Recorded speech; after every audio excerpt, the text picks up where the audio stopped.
Olá, o meu nome é José Maria Pimentel e este é o 45 Graus. No último episódio, com Pedro Brinca, falámos do problema da falta de competitividade da economia europeia. Ora, há umas semanas estive no Luxemburgo, no Fórum Anual, um evento organizado pelo Banco Europeu de Investimento, onde este foi basicamente o tema central. O Banco Europeu de Investimento é provavelmente a instituição que está na linha da frente do financiamento público à inovação, e não só na Europa. Representa só para terem uma ideia, cerca de 35% do mercado de dívida, chamada Venture Debt, e um quarto do mercado de capital. O tema de como aumentar a competitividade da economia europeia foi então o tema do evento e dentro dele o tema mais específico do BEI, como resolver o problema do financiamento das economias europeias. E é um problema que ocorre sobretudo na fase de scaling up, ou seja, desculpem o anglicismo, basicamente quando as empresas, startups, conseguem crescer e precisam de capital para crescer mais, o tal scale up, e é justamente esse tipo de capital que falta muito quando se trata da União Europeia face aos Estados Unidos. O Banco Europeu de Investimento, o BEI, tem aqui um papel muito importante com este tipo de iniciativas, seja diretamente, seja através do Fundo Europeu de Investimento, embora o orçamento para financiamento público a nível da União Europeia seja ainda muito menor do que acontece no caso dos Estados Unidos. Aproveitei esta viagem para gravar duas entrevistas que complementam muito bem o último episódio com o Pedro Brinca. Uma delas com Nadia Calviño, que é a presidente do BEI, e outra com a economista-chefe Diretora-Geral. Este é, como já perceberam, o primeiro episódio com Nadia Calviño. O segundo episódio sai hoje ao fim da tarde. Neste episódio começámos por falar da visão da Presidente do BEI em relação à economia europeia, que é, como vão ver, bastante mais otimista do que se tem ouvido. Falámos sobre vários dos temas que discuti no episódio com o Pedro, como, por exemplo, mobilizar as poupanças que estão atualmente em fundos de pensões, mas também o dinheiro que as pessoas têm em depósitos a prazo para aumentar o investimento em empresas inovadoras na Europa. Falámos sobre o 28º regime, que também discuti no episódio com o Pedro, e, em geral, sobre as várias iniciativas que o BEI tem nesta área para promover um investimento e inovação na Europa e não apenas na Europa, mas também fora, porque há uma parte substancial da ação do BEI que é feita fora da fronteira e isso ajuda também a criar o chamado soft power europeu. Espero que gostem. A conversa com Débora Revoltella, a economista-chefe do BEI, sai hoje ao fim da tarde. Até lá.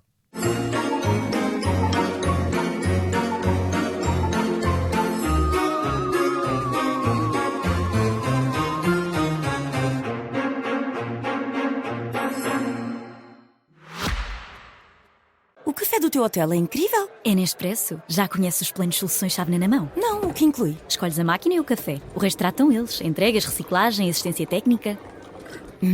Perfeito para o meu escritório. Café sem complicações. Nespresso Professional. Soluções-chave na mão. O plano de café ideal para o seu negócio. Saiba mais em nespresso.com/pro. Okay, Madam President, welcome on 45 Graus. I have a sort of a challenge to you. So, my audience, they are well aware of the whole debate about European competitiveness and the whole sort of pessimistic tone to it. So we are losing the digital race, we have few digital giants, we have lower access to critical raw materials, even clean tech, most of the technology comes from abroad, we are aging, energy costs are higher, so there's a sort of a pessimistic tone. But you have a different view, right? So I wanted to try and persuade me and them of your optimism. Well, it's not optimism. No. I mean, my confidence is based on facts. I've been able to travel to 27 member states since I became president of the EIB, and I have seen with my own eyes how Europe has top-level universities and research centers, a vibrant ecosystem of startups, leading companies in key areas, for example, quantum computing, high-performance computing, aerospace, health tech, etc. And what we need is to have more self-confidence and, of course, to mobilize large-scale finance so that those companies, the ideas and technologies that are born European can also grow and thrive here in Europe. Yeah, which is the biggest challenge, right? So we do relatively well in terms of startups, right? But then where we fail is in scaling them up, right? And a lot of that has to do with lower access, comparing with the US and with China, to finance, right? Mm-hmm. So that companies eventually, they finance themselves through I don't know, US VC funds, and then they leave. So that's one thing we need to correct, right? Absolutely, and that's the main gap. That's where we have identified there is a gap. We have been able to make very good progress in the last years. Actually, the gap is closing, and I have to say that the instruments launched by the European Investment Bank have been very helpful. Just in the past 2 years, we have been able to create in Europe 13 venture capital funds, mega funds of more than 1 billion euros in capital. You've created them? Yes, we have. We invest in these funds, and acting as an anchor investor, we mobilize other private investors, to come in. So with the target of 1 billion euros in capital, 13 new venture capital mega funds. Just to give you a reference, this means doubling the number of venture capital funds in Europe.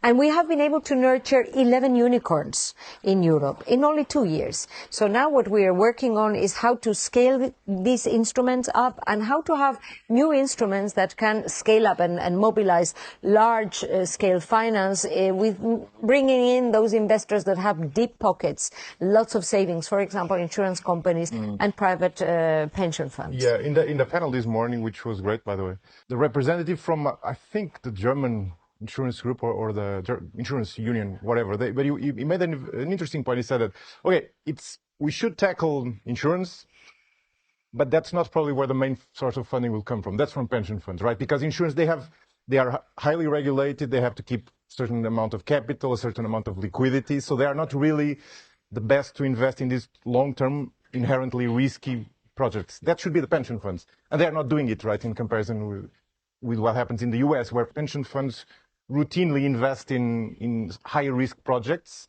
knowing that they will fail on some, and then on average they will gain a lot. We don't have that still, right?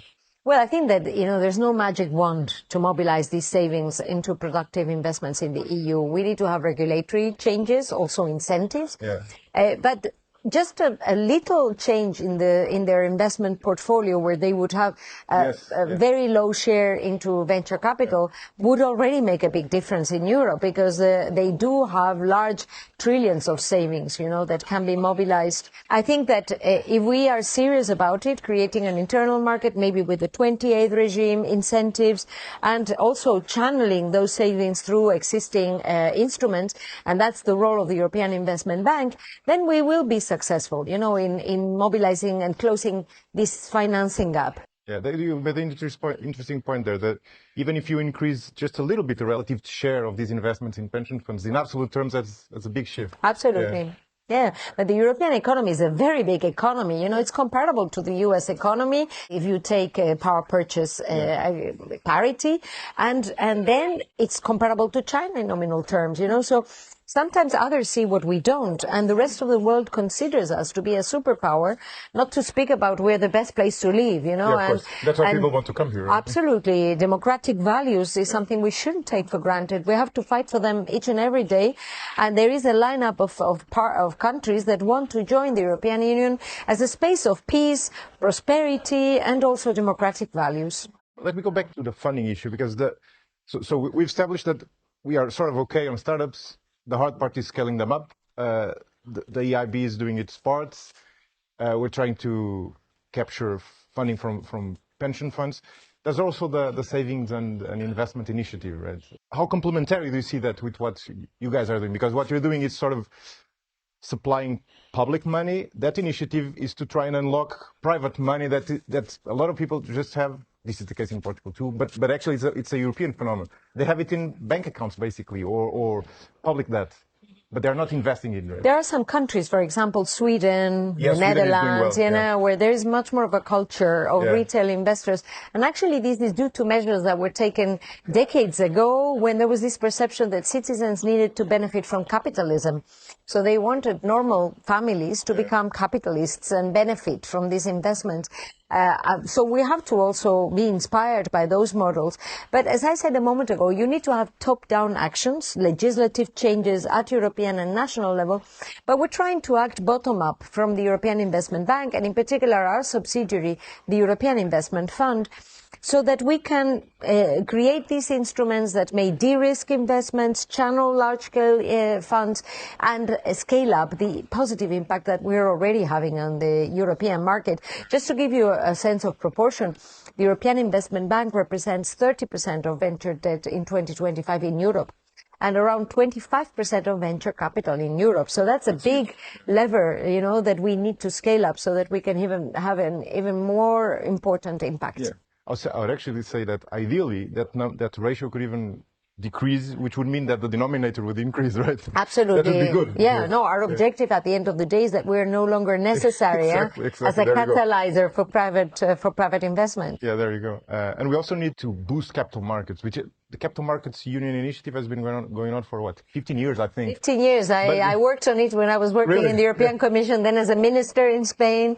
Then you came here and it's still ongoing. But that's why I'm working from a different point of view now. Yeah. But it has gone very slow, right? Mm-hmm. That's still a bottleneck we have. Like, so when companies, they start up, they scale up, then they want to go public in the sense of, like in the American sense of going to the stock market.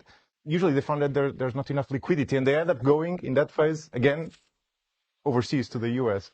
Absolutely. Well, you have more liquid markets, but most importantly, higher prices on the other side of the Atlantic. What we're trying to do is enlarge the scope of instruments that we provide so that we can also support acquisition finance, pre-listing technical support, convertible instruments that can maybe facilitate this late growth scale-up phase and the listing of companies here in Europe. Of course, it's very difficult to bring together countries that have a very different economic structures, very different market structures, large member states, small member states. Some of them are specializing, like Luxembourg, in investment funds. And it's difficult to harmonize and to try to bring together what already exists. There's a lot of expectation on the 28th regime. You know, the European Commission is going to come up with a proposal to try to create a new pan-European regime for investors, for issuers, for companies. And that can be a game changer if it's done properly, if it moves fast and is bold and ambitious in terms of the content. Yeah, it's an interesting initiative. Rather than trying to make all the regimes in different countries converge, you create a different one, and companies can go through there and sort of have a pan-European one. It can be a game changer, for example, for new markets, digital markets, you know, areas where there is not this backpack, this inheritance that needs to be harmonized, and that could really be a dynamic lever for our markets. You can create it from the ground up, right? Absolutely. Tell me a bit more about the acquisitions initiatives you have, because it's funny you mentioned that, because I was talking to a friend of mine. He has worked in finance and he has a company, and he was saying, okay, the EIB and the EIF, they do a great job in terms of funding for startups, now scale-ups, but they haven't gone into promoting acquisitions, which is an important phase, especially because Europe, one of our problems is that we have companies which tend to be too small, right? But you have new initiatives there, right? We're working on that because, you know, in the last years, we have really focused a lot on greenfield investments, innovation, new technologies, first of a kind, and not really scaling up the industrial capacity of Europe or the talent, you know, that we have in Europe. So now we're working and we're exploring the possibility to finance acquisitions so that indeed these successful startups can be acquired by larger players in Europe so that that talent, that technology remains European. I know you don't pick companies, but do you try and pick priorities? So let me make this concrete. So China, as we know, they have something which was very unfashionable in Europe, but now since the Draghi report is a bit more fashionable, which is industrial policy. So they have chosen not companies, but sectors, and they say, okay, we need to not only bet in clean tech, but we need to bet in the specific parts of the clean tech value chain to make it sustainable. Arguably, if we don't do that in Europe, we are creating demand, but not influencing supply. So maybe we are not getting the companies we actually need for strategic autonomy and so on. Does the EIB try and make strategic choices there, or do you refrain from that? Well, our supply is demand-driven, so we need a company that asks for the finance, or a government, or a local authority. But of course, when we determine our priorities, we are fully aligned to European priorities.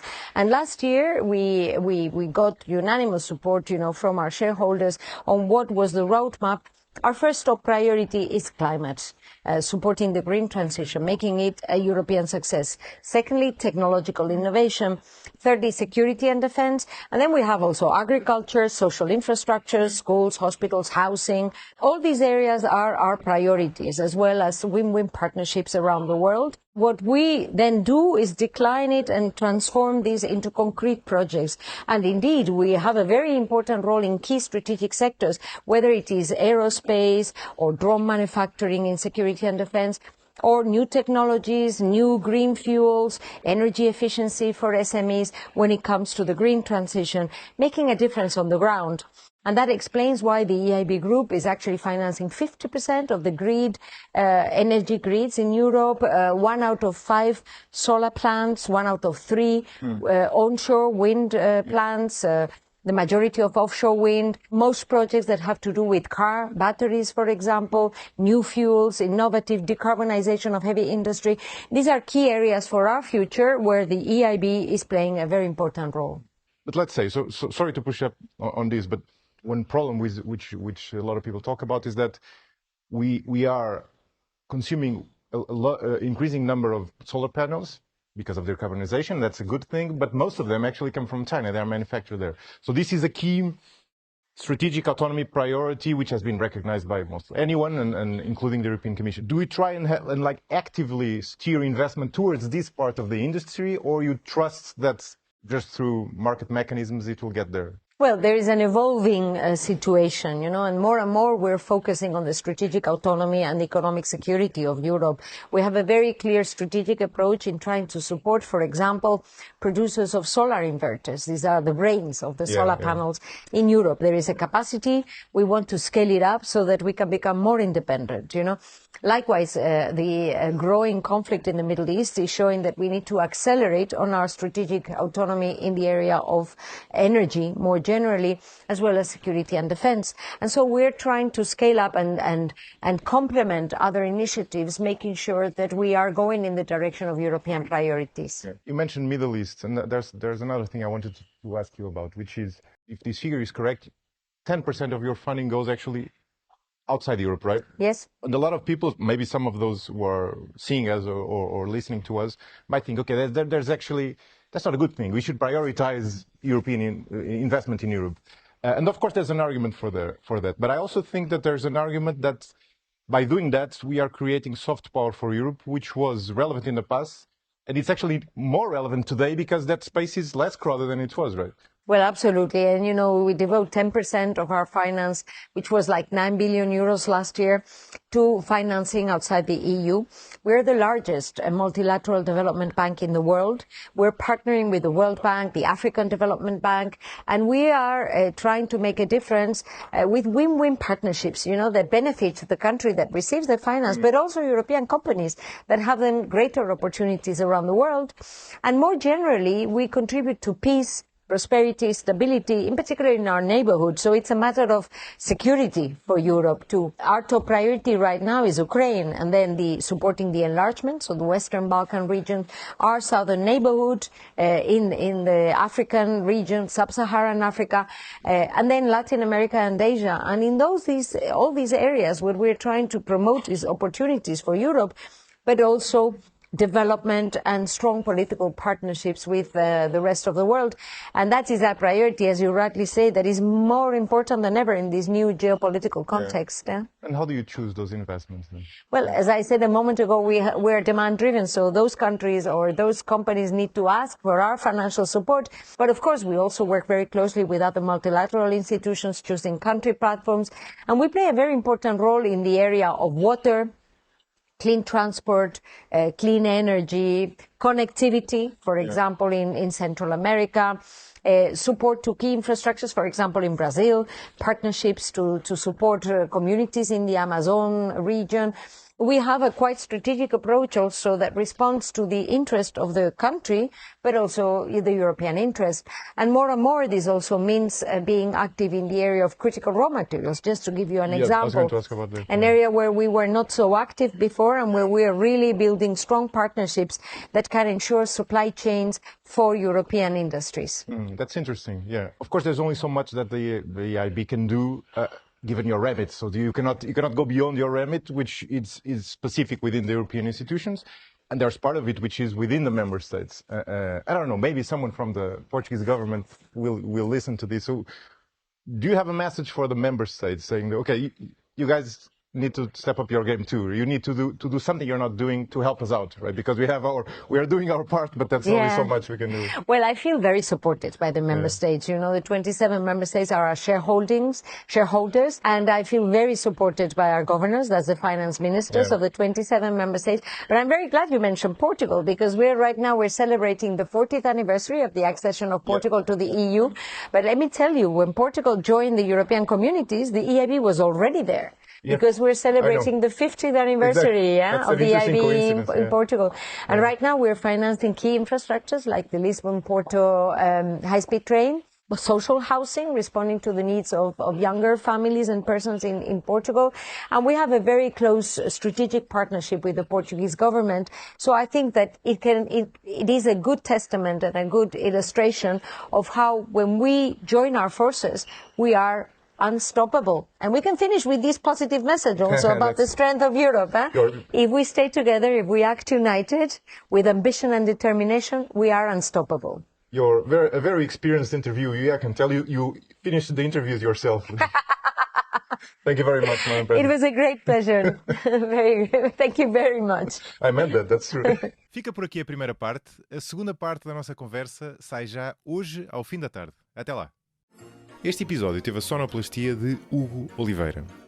Ouça e veja outros podcasts em expresso.pt e acompanhe-me em josemariapimentel.pt ou nas redes sociais. Até ao próximo episódio.